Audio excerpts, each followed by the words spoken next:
Egaa hordoftoota kiyyaa kunoo deebi'eetiin jira. Uffata isin jedhan kunoo viidiyoo isinitti agarsiisee jira. Wanti amma akkanatti isinitti agarsiisuu fi viidiyoo san dhaabbatatti waraabe maaliifi qamisi sana yookaan direessa yoo gada kanatti akka mul'atuu fi firii saayiziidha. Egaa hordoftoota kiyyaa har'aan tana waan babbareedaa qabadhee isin dhufeetiin jira jechuudha. Marti keessanuu viidiyoo kana laayik sheer gochuuf hin dagatina. Maal qabattee dhuftee jechaa jirtanii miti waan qabadhee dhufe isinii hima jechuudha. Namoonni barbaadan karaa keessaatiin heloo jettanii ordarii godhachuu dandeettanii ofii keessaniif illee maatii keessaniif obboleeyyan keessaniif isinitti mul'ata jedheetii yaada. Mee yoo dhaabadhe guutuu isaa hin mul'atu garuu fakkeenyaaf qamisiiwwan akkanaa kan namoonni ajajjan kaleessa qamisii nama hedduu kennee jira jechuudha hodhisiisa. Garuu mootuu gizee bahetti viidiyoo isinii godha. Ammaaf immoo kan ofii kiyyaa gurguruuf hodhameetiin jedhe ofii kiyyaa hodhisiisee osoo hin ta'in akkasumatti kan dhufe jechuudha. Qabadhee dhufee jira isinitti agarsiisa. Viidiyoo kana akkana osoo godhee agarsiisee natti tola. Haga luka jalaa akkasumatti mul'atu. Hundumaafuu turtii gaarii waliin dabarsaa namoonni barbaadan heloo jedha ordarii godhadha. Waan xiqqaa miti waan nan fide. Ijoolleen baay'ee waan na gaafataniif jechuudha. Ammaan tana isinitti agarsiisa. Salaamtallee hin daganne. Assalaamu alaikum warahmatullahi wabarakaatuh. Jirra jirtu hordoftoota simbuutu bulli keessanoo akkam jirtan fayyaa keessanii alaamanni isaanii keessan dalagaa fi aan akkam isin jaadikoo dukkanaa'ee jira. Haa ta'uutiin hubattanii isini na bira bareedolla alhamdulillah. Isin biras bareeda akka ta'e argiin qaba. Egaa kunoo nyaata keessaan inni kenna keessa dhiifamuu qaba jedhaniitiin dubbatama. Maaliidhaaf fayyadamuu hin beeknu. Hundumaafuu yoo feestaalii caalanii oomisha rakkoo miti. Namoonni oomisha kanatti irratti hirmaatan waan babbareedaa osoo oomishatanii dabarre isin oola jechuudha. Sammuun feestaaliin oorgame san isin daddeeftanii beekamtii fudhatanii jechuudha. Waan bareedaa oomishtan waan waa itti qabatan kan wallaahi obsa hedduu qaba garuu nama obsa qabu. Feestaalii hiiku garuu obsa hin qabu. Wanna gudunfame hiiku wallaahi obsa hin qabu. Jalqaba irratti isa kana ofii kiyyaa keessaa fudhadhee jira. Qamisii fi hijaaba ni yaadamee kadhaa warri barbaadan maashaallah tabarakallah. Qamisiin kun akkanumatti waan irraa kan dhufe Finfinnee irraa dhufa. Achitti hodhanii gurguranii hin beekan warra baay'inaa fidurraa Finfinnee irraa dhufa jechuudha. Diizaayinii isaa meen itti ta'anitti ta'uu isaan beeku. Hijaabni kun hijaaba Turkiiti. Hijaabni Turkii kun qarshii 1,900 irraa kaasee haga 2,500 jira. Akkaataa diizaayinii isaatiin garuu yeroo jalqabaatiif waan akkanatti boggee kan hin jaaladhu. Waan sirriitti ifu hin jaaladhu waa dubbachuuf. Amma dirqama qamisii kana wajjin waan akkanaatti deema waan ta'eef fuudhee malee hin jaaladhee shaarbii isaa faayinii ta'ee garuu ka Turkiiti jechuudha. Isinitti agarsiisa gatiin hijaabaa akkaataa biyyaatiin garaagarummaa waan qabuufi. Made in Turkey jedha kana barreeffamni isaa gadi garagala isinitti made in Turkey jedha jechuudha. So amma kan fadhee isinitti deebi'a. Gosa hedduu jira. Hundaa fuudhee isinitti agarsiisan akka fakkeenyaaf gatiin qamisii kanaa fi qamisii ani ofirraa qabu kun tokko miti jechuudha. Maaliif kun carqii hedduu fudhata. Baay'ee bal'aadha. Kirooshii miti asmaraa ta'ee carqiin kun meetira 4 fudhate jechuudha. Kiyya kun immoo firima saayizii ta'ee gadi garagala jechuudha. Walakkaa carqii kanaatu yoo fudhate bal'inni isaa bal'ina waan hin qabne garaan qaba garuu akka kanaatu miti. Akkasitti godhaa gatii isaa jechuudha. Hijaabni kun amma ka Turkii wajjin yoo ta'e tokko miti. Kabarallee isinitti agarsiisa. As keessa waan jiru. Wanti isin badan immoo uffata namni gurguretti nama gaafatan warri barbaadan nama screenshot godhaa viidiyoo kanarra na erga ammuma jechuudha warri barbaadan. Kunoo kunillee jira. Namni tokko hijaabni kunniin garuu hijaaba Dubaay wajjin. Kunniin amma lumbuxxii kun shifooniin kun gosa hedduu jira. Faayin ka jedhamu jira, UK ka jedhu jira. Kanallee meeddii isaa isinitti agarsiisa. Garuu namni barbaadan jettanii fudhachuu dandeessanii akkanatti hijaaba isaa wajjin jira. Gurraachillee jira. Carqii nama tokko ta'ee karaa garaagaraati. Jechuudhaan turee gara fudhatti namoonni barbaadanii keessan godhachuu dandeessanii jechuudha. Gosa hedduu jira wanti turkiidha. Waa uffata kana baay'ee jaaladhee jira. Hijaabni isaa Kana mufraa qabu kana agartanii sadaafi warri tanaan dura isiniin jedhe ijaaba sadaafi hin dhabe har'aan tana fiduu deeme sadaafi hin dhabe kunniin iyyuu dabalee jira. Kunniin duraan qannasaa ture qarshii 500 ture amma garuu 600 550 akkas jira. Gara duuba zooree na fakkaate kana mufadhe kanaa fi ijaarna nama fide kun tokkuma jechuudha shaalbii isaa wajjin. Kuni ka Dubaayiiti yookaan meedii kun akkana jedha. Akkana Dubaay baay'inaan Dubaay jedheetiin kan barraa'in illee yuu kuni kana ofirraa qabaate ka Dubaayiiti. Yuu isiin kuni adda addatti hiika qabdi. Isiin hiika isaan beektanii egaa laaliin fudhadhe isin deebi'aa turtii gaarii na waliin qabaadha namoonni barbaadan karaa keessaatiin hello jedha. Amma viidiyoon akka guutuu isaa mul'atu bilbila akkana zoorsee isinii waraabaa garuu immoo booda irratti sirriitti isinitti mul'atu hin laaltan fageenya irraa jechuudha. Nyaata maashaallah tabarakallah wallahi laazim hedduu jaaladheera. Ani ni beektanii yuutuuba kiyya irratti illee uffata nama qabatu hin jaaladhu. Durumarraa jechuudha normaalee duraanumarraa dhiqeenumarraa waaw hijaabni jechuudha. Ani dammaa qaadadhee tuffadheeru takka takka annante waan duraan hin jaalanne illee yayyaala ishii yeroo keessa ni jijjiiramne hin jiru.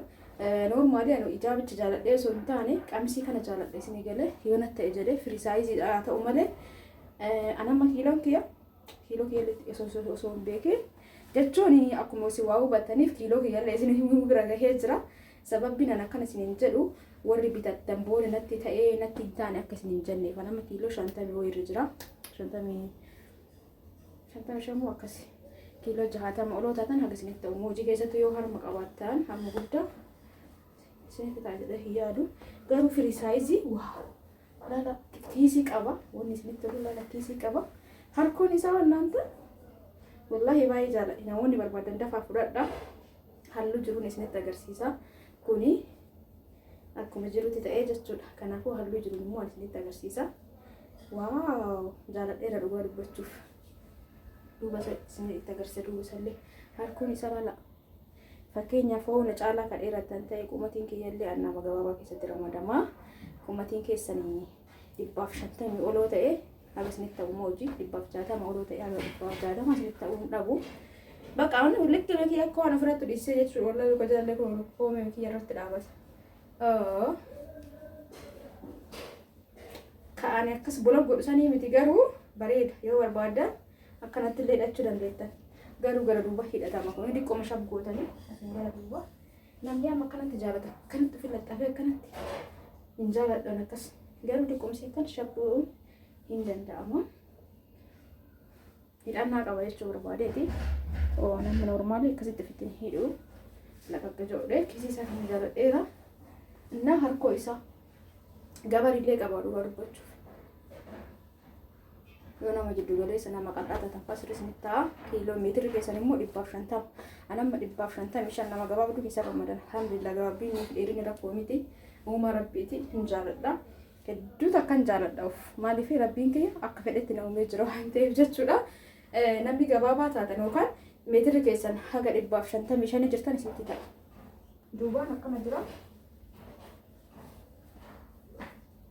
Namoonni jaalatan heloottanii fudhachuu dandeettanii kun amma fudhatamee jira simboon bittee jirti kana wanni ani isin hubachiisu adeemu hijaabni kun qarshii 200ti.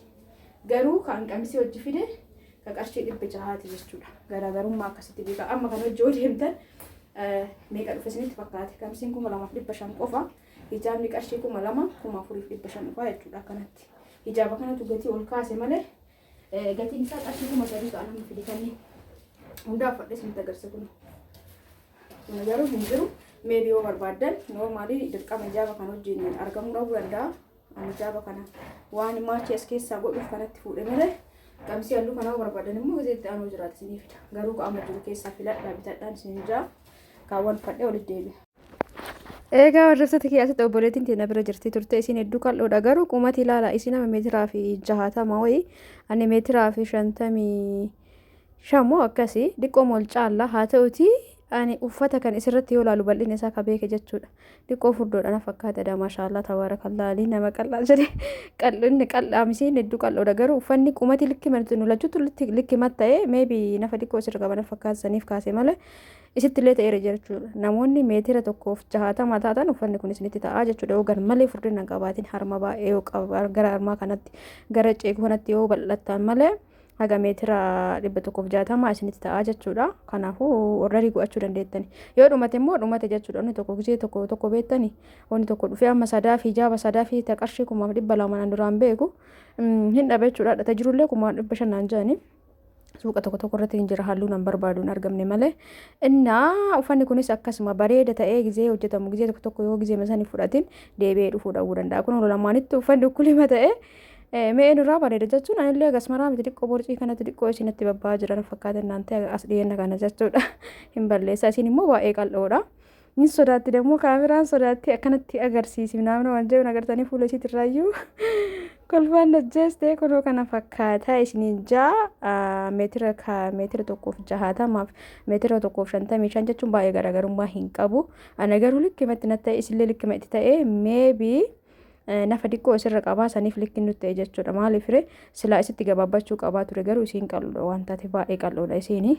Maashaallah kana fakkaataa namoonni barbaadan asirraa iskiriinshatii gootanii karaa waasaappiitiin qofa natti erguu dandeettanii hijaaba isaa wajjin akkanatti hijaaba tokko maachii gochuudhaaf baay'ee takka rakkisaadha beektanii. Innaa harkoon isaa qulfii noormaalii hodhisiisaa natti fakkaata uffanni kun garuu akkanumatti dhufe jechuudha. Finfinnee barraa gizee dhufuu jala wixilibsii qaba maashaallah tabaarakallaa namatti hin qabatu dafaatanii fudhadha. Itti aansu viidiyoo as dhiyeenya kanaatti irratti namni hedduun gaa'oniin sibira jira gaa'oniin nama akka keetiitti oolnaan jettan kunoo ni jira. Halluu sadii kanaan na bira fireema sadii kanaan na bira jira iyyuu sanyii kanaatiin kabiraatiin illee ni jira garuu suuraa yeroo baay'ee hin qabu. Viidiyoo godhee gadhiisi taana namni sun viidiyoo irraa ilaalee akkana natti dhufuuf viidiyoo godha. Suuraan qabu jechuudha. Silkii hojii dhiisaatiin amma waa baay'eetiin hojjanna bilbila kana ittiin waraabnaa ittiin editii goonaa yuutuubii upload ittiin goonaa baay'ee biizii ta'a. Sababa sanaan suuraan na bira hin jiru. Kunoo kanarra viidiyoo irraa ilaaltanii fudhachuu dandeettanii. Kunoo akkuma argitan kana maashaallah gaa'oniin kunniin qarshii rakasaatii miti. Qarshiin isaallee jiddu galeessa 2500 qofa garuu 2500 tokko illee jira kun garuu yabbuudha maashaallah hedduu takka yabbuudha. Furdina qaba kwaalitiidha jechuudha. Kanaaf illee huddii jiraachuu danda'a garuu kunniin gatii jiddu galeessaan 2500 bicha qarshii 4000 illee jira gaa'oniiwwan nama akka kiyyaatiif illee ta'a nama qamisirraan uffadhe malee jechuudha. Boodara diqqoo gadhiisa deema dheeraadha duuba immoo hidhaa qaba kiisii qaban isin hin jaa. Egaa hundumaafuu laayik sheer gochuu hin dagatina. Egaa hordoftoota kiyyaa kunoo deebi'eetiin jira uffata isin jedhan kunoo viidiyoo illee isinitti agarsiisee jira. Wanti amma akkanatti isinitti agarsiisuu fi viidiyoo san dhaabbatatti waraabe maaliif qamisii sana yookaan direessa yoo waraqaa gada kanatti akka mul'atuu fi firii saayiziidha. Maashaallah tabaarakallaa bal'aadha jechuudha. Siisterii nama qumatii inni ta'an fi isitti illee ta'a. Asitti waan ta'u natti fakkaanee ilaalu isilii qonna qaqallatti. Innaa isin meetira tokkoo fi 60 wayii ani immoo 50 wayii garaagarummaa qabna garuu uffanni ta'ee jira jechuudha. Namni tokko qal'atee yoo dheeratillee carqiin kakaasu yoo nafa qabaatan hin kaasa. Kunoo kun gurraacha kanallee uffadheera viidiyoo irratti. Waaw kanallee baay'ee jaaladhe garuu gisee takkatti uffata lama israafa godha jechuudha. Uffata adada waa fiduun alhamdulillah uffata mana guutee jira. Kanaafuu amma kanumatti na haa gahu. Halluun qaama isinitti uffadhee isinitti agarsiisa kanneen na harka jira. Kanaaf fudhadhaa baay'ee bareedaa isin hijaaba kana kan yoo barbaadan hijaaba turkii gatiin isaa baay'ee guddaadha malee ni jira isin jaa 2500 2400 akkasii akkaatama hijaabummaatiin garaagarummaa qaba sanumallee ta'e. Kanaaf isin jaa hordoftoota kiyyaa carqummaan isaa akka kootan immoo maal jedhama sir akkasii harkoon isaa akkana namoonni barbaadan firii saayiziidha. Kunoo akkanatti tirfii qaba kan tirfii qabu fakkaatu malee kiisii qaba hidhannaa qaba bakka bareedaa jechuu barbaadeeti. Namoonni barbaadan yoo kunillee isin jala dhumate isinii ajaja jechuudha. Garuu wanni tokko anamma tasa uffata babbareedaa kan fidu warri mootuu biyya alaatii galtan warri qamisii garaagaraa barbaadan gizee akkanatti tasa fiduu kana fudhatuu dandeettanii. Maashaallah tabaarakallaa akkan isin ja'a. Hijaabni qarshii 600 irraa kaasee jira akkuma fedha keessaniiti. Hijaaba turkii ka Dubaayii akkaatuma biyyootaatiin garaagarummaa qaba. Akkana ta'ee akkuma isin jedhe qarshii 3000 jira ka turkii jechuudha. Sanii olillee jiraatu danda'a 4000 akkaataa humna keessaniiti. Kun garuu hatta wanni isaatu jechuudha baay'ee hagas mara wanni ofirraa hin qabu. Hagas mara farxii uumamu ofirraa hin qabu. Farxiin isaa kun yeroo booda ni kaanatti fakkaate. Hundumaaf ani qamisa waan jaaladheef qamisa wajjin maash gochuudhaaf kana bite. Akka isin jaallattu kiyyaa viidiyoon kee kaarraa kanumaan raawwateeti jira. Viidiyoo biraatiin inshallah rabbi olitti deemna. Hangastuundi keessanuu bakkuma jirtanitti nagaa keessanaa tuuraa dadhabeeti jira. Laf kaayoo jedhe viidiyoo godhuuf baay'ee takka dadhaba. Kanaaf akkuma seenan xiqqishuma siyaara galfadhee uffata osoo jijjiiratiin seensarratti argitan jedheeti yaada gara viidiyoo seenachuudha yeroo baay'ee akkasiin godha. Sababbiin akkas godhuuf yoo gadi kan lafa kaayee hojiin birallee isin eeggatan annatti bilbilaa waan baay'ee jira saniif biizii ta'a jechuudha hin dhiisa hin sannafa. Isin galaami. Kanaaf laayikii naa gochuu hin dagatina. Namoonni qamisiiwwan kana barbaadan dafaa ammuma ni dhumata. Qamisi hedduu bareeda ta'e gabariin isaa gajilbaa gadiiti maashaallah. Yeroo takka meeshaan bareedni gizee dhufu uffatallee ta'e meeshaallee yoo itti deebi'uuf deeman hin argamu jechuudha. Abbaan carraa fudhachuu dandeettanii karaa WhatsAppiitiin hedoo jaalaa kubsikee duwwaa 9 duwwaa 1 21 duwwaa 6 73 waytan karaa WhatsAppiitiin argattanii. Egaa iskiriinshatii go'aanatti erga karaa WhatsAppiitiin dubbisa. Namoonni shiitallee na biraa qabdan kanallee itti dabalachuu dandeettanii. Garmalee furdina yoo qabaattan meebi asirratti isinitti qabatuu danda'a malee firii saayiziidha.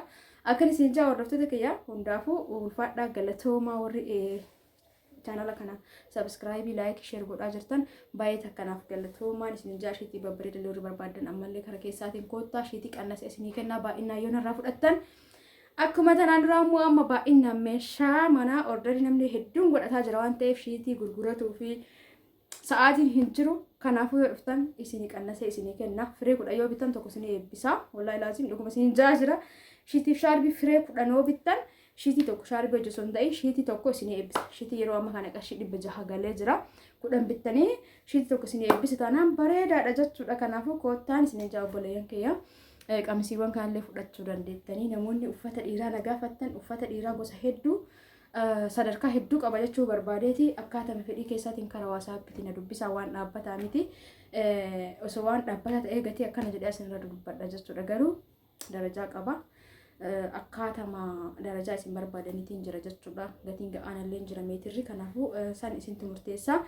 Inni biraan mootu warri meeshaa mana keessa galmahaa jirtan obsaan eeggadhaa kaa meeshaa tokko raawwatuu fi anuuyyuu kalmaadhaan gadda gara hojii kadee beekoo hojii addaan kutee ture.